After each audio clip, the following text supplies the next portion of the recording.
العاشرة مساء بتوقيت العاصمة أسمر. مشاهدينا الكرام، إليكم نشرة الأخبار والبدء بالعناوين.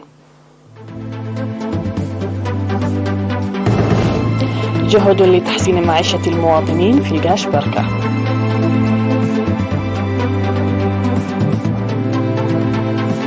فرع الاتحاد الوطني للمرأة الإريترية في ألمانيا يعقد مؤتمره 21. تدريب المرأة مهنيا في إقليم القاش بركة.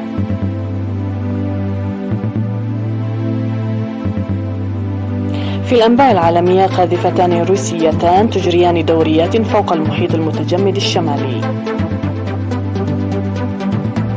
اجتماع بين وزيري الخارجية السويدي والتركي على هامش منتدى ديفوس.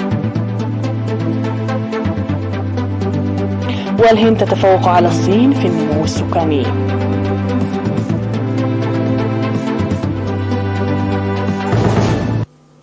السلام عليكم ورحمة الله. أفاد مكتب وزارة العمل والرعاية الاجتماعية في إقليم القاش بركة في التقييم الذي أجراه في 16 من يناير لأنشطة عام 2022 تنفيذ أعمال بناءة بالتعاون مع قطاعات المجتمع المختلفة لتحسين الحياة الاجتماعية والاقتصادية للمواطنين عامة والمحتاجين خاصة. وقدمت في الاجتماع تقارير عن العمل والرعاية الاجتماعية ونشاط محكمة الأعمال الأولية.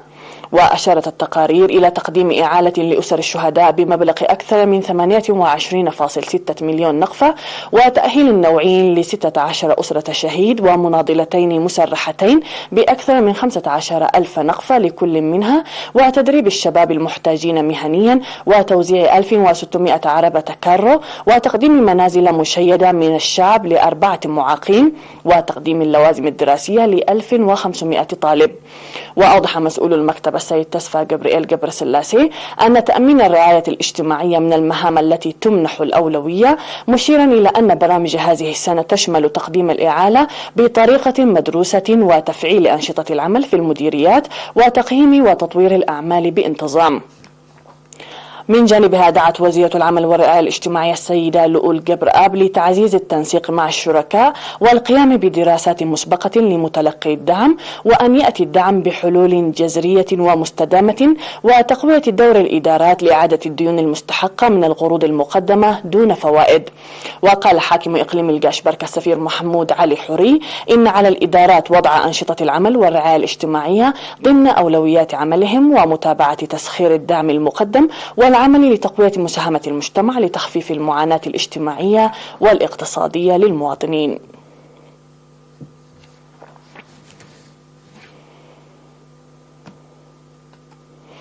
عقد فرع الاتحاد الوطني للمرأة الإريترية في ألمانيا مؤتمره 21 في مدينة فرانكفورت يومي 14 و15 من يناير تحت شعار شبابنا ضمان مستقبلنا.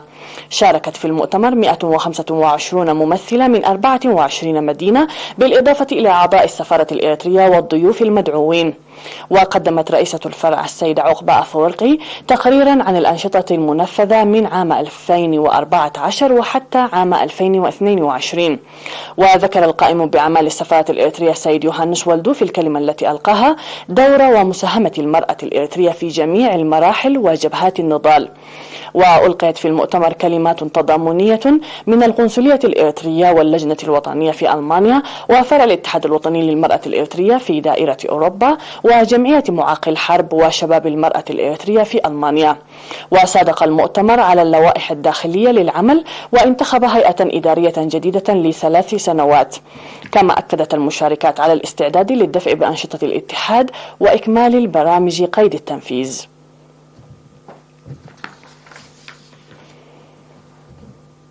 دعا حاكم إقليم عنسبة السفير عبد الله موسى لتعزيز دور المجتمع لتطوير الخدمات التعليمية. وأوضح في الكلمة التي ألقاها بمناسبة الذكرى 50 لتأسيس مدرسة فرسلام في محلاب في 16 من يناير أن المشاركة الشعبية لتقوية العملية التعليمية تعكس الوعي والرغبة في المعرفة. وقال مسؤول التعليم في إقليم عنسبة الأستاذ كفلاي عند ميكائيل إنه يتوقع وجود قدرات أفضل من التجربة التعليمية الممتدة لأكثر من نصف قرن في المنطقة.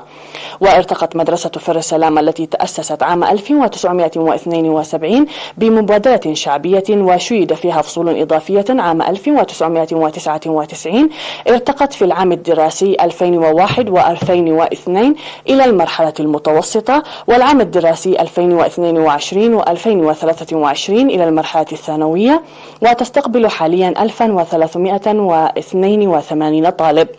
ودعا رجال الدين والأعيان المشاركين في المناسبة لبناء سور للمدرسة والتوعية لرفع مشاركة المرأة في التعليم. نظم في المناسبة معرض للصور يعكس مسيرة المدرسة التعليمية وذكرى الطلاب والمعلمين والأعيان الأوائل. هذا وتبعد محلاب الواقعة في مديرية قلب مسافة حوالي 48 كيلومترا إلى الشرق من مدينة كرن.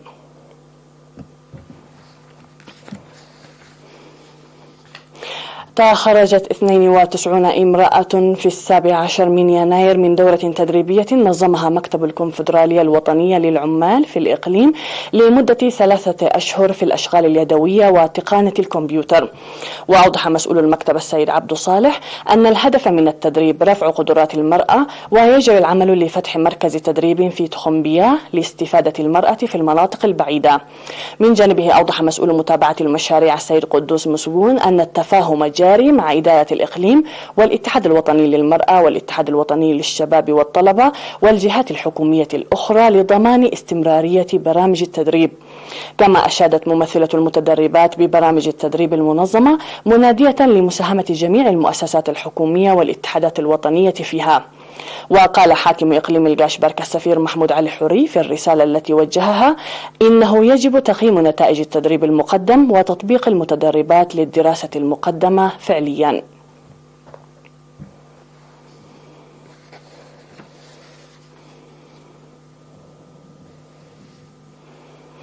سيداتي سادتي، نواصل نشرتنا الإخبارية بعد فاصل قصير.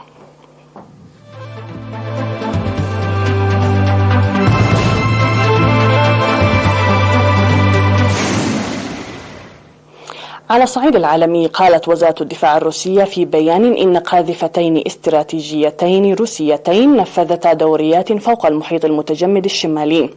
وأضافت أن الدوريات استغرقت أكثر من 10 ساعات وكانت فوق مياه محايدة. وتحلق القاذفات الروسية بعيدة المدى بانتظام فوق المياه الدولية للقطب الشمالي وشمال المحيط الأطلسي والبحر الأسود وبحر البلطيق والمحيط الهادئ. وأضافت وزارة الدفاع الروسية أن جميع رحلات الطائرات الروسية تتم وفقا للقواعد الدولية بدقة.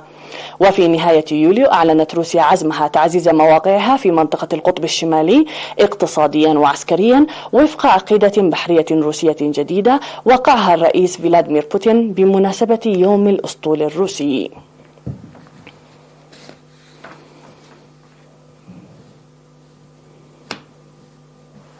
قال وزير الخارجية السويدي توباياس بلوستروم إن الكرة الآن في ملعب أنقرة لبدء إجراءات العضوية في حلف شمال الأطلسي الناتو في أقرب وقت، في حين شددت تركيا على ضرورة تنفيذ السويد تعهداتها في مكافحة التنظيمات التي تعدها أنقرة إرهابية، وأكدت أن الخيار الآن بيد ستوكهولم. وأكد بلوستروم على هامش منتدى دافوس في دورته 53 بمدينة دافوس السويسرية أن عضوية السويد وفنلندا في الناتو قائمة على اتفاق التفاهم الذي وقعه البلدان مع تركيا في العام الماضي في قمة الحلف. وقال إن هذا يتضمن نقاطا عدة يجب استيفاؤها، وذلك ما كنا نفعله في الأشهر الماضية. من جانبها تشدد تركيا على ضرورة تنفيذ السويد تعهداتها في مكافحة التنظيمات التي تعدها أنقرة إرهابية، وتقول إن الخيار الآن بيد ستوكهولم. ودعا الوزير التركي السويد إلى عدم المماطلة عبر التلاعب بالكلمات والجمل حسب وصفه، وقال إنها تخادع نفسها. وأضاف أن الخيار لها فإما أن تنساق وراء الإرهابيين أو أن تضع نصب عينيها على أولويات الأمن لنا جميعا وتلتزم بالاتفاق الموقع على حد قوله.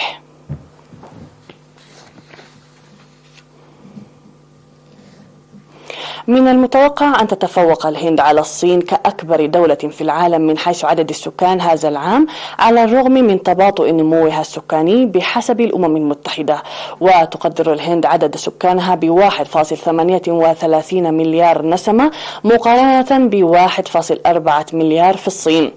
ولاية أوتار براديش التي يتوقع أن يبلغ عدد سكانها 230 مليون نسمة هي الولاية الأكثر اكتظاظا بالسكان في البلاد، في حين أن لاكاشودويب التي يبلغ عدد سكانها 68 ألف نسمة فقط هي الأقل كثافة سكانية. ويتوقع الهند من بين الدول الثماني المتوقع أن تكون مسؤولة عن أكثر من نصف الزيادة المتوقعة في عدد سكان العالم حتى عام 2050، مع 27.3% من سكانها الذين تتراوح أعمارهم بين 15 و 29 عاما. تعد الهند من بين أصغر البلدان في العالم.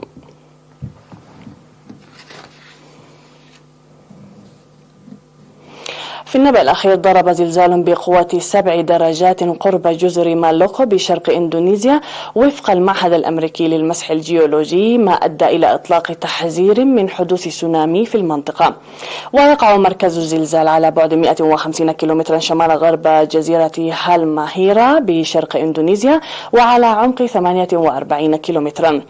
وتحدث مركز التحذير من التسونامي في المحيط الهادي التابع لمصلحة الأرصاد الجوية في هاواي عن احتمال حدوث موجات تسونامي خطيرة على بعد 300 كيلومتر من مركز الزلزال.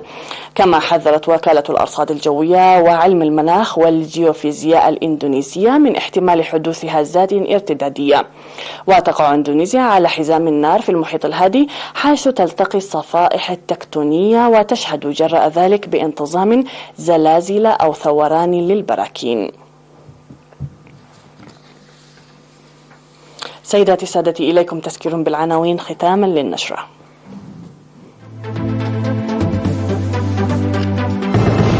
جهود لتحسين معيشة المواطنين في الجاش بركة.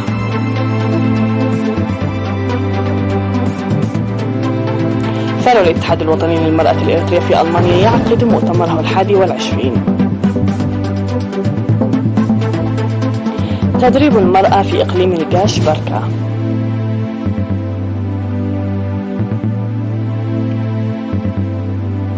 في الأنباء العالمية، قاذفتان روسيتان تجريان دوريات فوق المحيط المتجمد الشمالي. اجتماع بين وزيري الخارجية السويدي والتركي على هامش منتدى دافوس.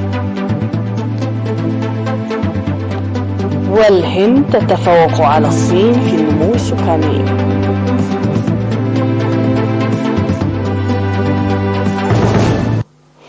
نهاية النشرة مشاهدينا الكرام. في الختام إليكم تحياتي وتحيات الفريق العامل، نستودعكم الله، إلى اللقاء.